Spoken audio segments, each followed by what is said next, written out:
So good morning everyone, welcome to another episode of Coffee and Chat with Sue. The topic today I've titled Embracing the Whole Dog.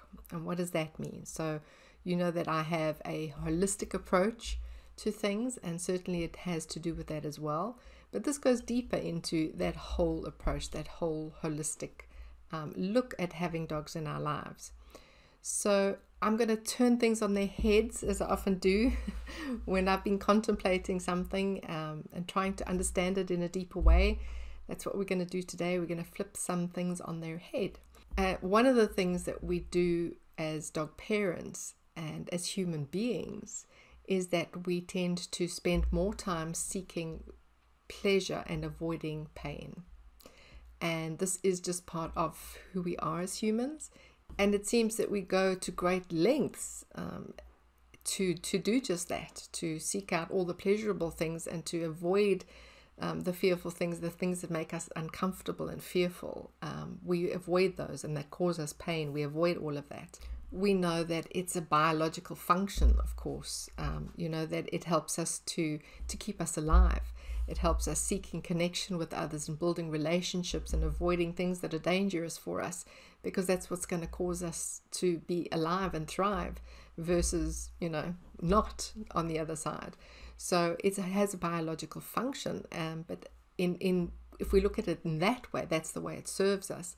But I think society has taken that a step further. Society has led us to believe that it's all the pleasure we should be seeking and all the pain we should be avoiding. The pain or discomfort, whether that's physical or emotional, should be avoided at all costs, and we should only be doing things to seek out the pleasure.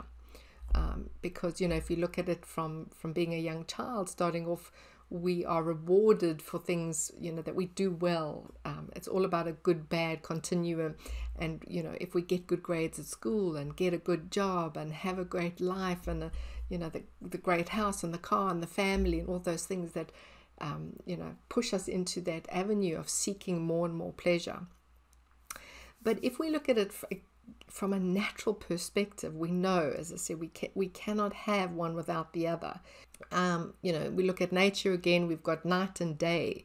We've got winter and summer. We've got hot and cold. We only know those and experience those because we have those opposite experiences, and because we need both of that for life to work.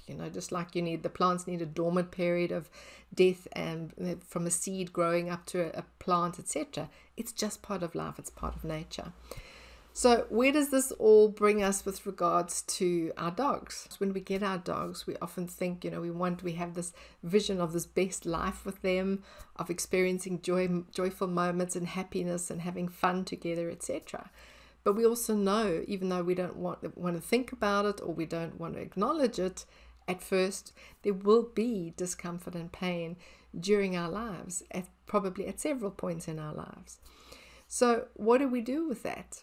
Well, I think here's where we can turn something on its head, because if we only focus the whole time on doing what's right for our dogs, doing the best thing that we can, supporting them in every way we can to find, to be healthy, to be happy, to be all of that, that's all good and well. That's what we're programmed to do. But if we spend more time, just concentrating and focusing on all the good things, and when the bad things happen, the contrast is so extreme that we feel that contrast even more. We feel that as more painful, as more discomfort, because of the contrast of us, wanting and seeking and focusing only on the pleasurable experiences. So here's what I'm thinking. What if we were to focus equal amounts of our attention onto the resilience side of things? So to actually embracing something that's discomfort, embracing experiences and events that have caused us that discomfort and that displeasure in some way, and rather learning to look at it from a different, what can we learn from it? How can we grow from this? We know that as human beings, we only grow when we have to get outside of our comfort zone, and we have to learn and grow. If we only ever just in a very comforted, cushioned world, as it were, we will never really learn and grow, because there's nothing to make us do that. So when we, look at our discomfort, I'm going to call them negative experiences in life, what if we were to embrace those and say, wow, this feels uncomfortable. However, I know this is an opportunity for me to learn something here. What can I see here? What can I learn here? Get curious about it. Get curious about what this is helping us to discover.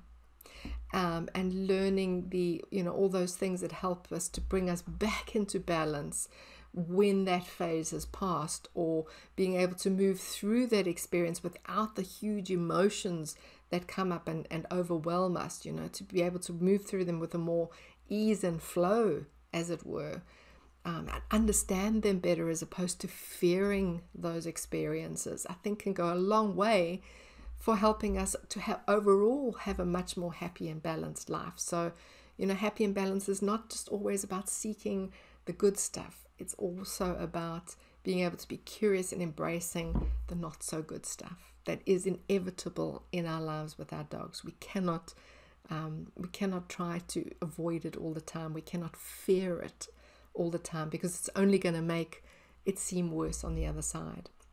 So what do you think about this? These are my thoughts for today. I would love us to acknowledge and to consider that there is a shadow side to having a dog, and that does include our dogs getting sick and experiencing pain, not by just wanting to go in there and fix it, but being able to move through that experience with our dogs. They also are sentient beings that are having their own experience on this planet, and they too are going through times of difficulty, so that they can learn and grow too, right? It's all part of life. So yeah, something for us to consider this Tuesday. How can we do this? How can we make it easier for ourselves and for our dogs to live a life that is more embracing both sides of, both the shadow and the light sides of all the things we have to do, as opposed to just focusing and saying, I need to do this, I need to fix that, I need to grow my skills, and I need to move towards the good all the time, and avoiding the not so good. So yeah, so I would love to hear what you think of that, and if any of it resonates with you, pop your comments down in the chat box, and let's start a discussion. So thanks for your time, thanks for listening, and we'll speak to you next week. Bye for now.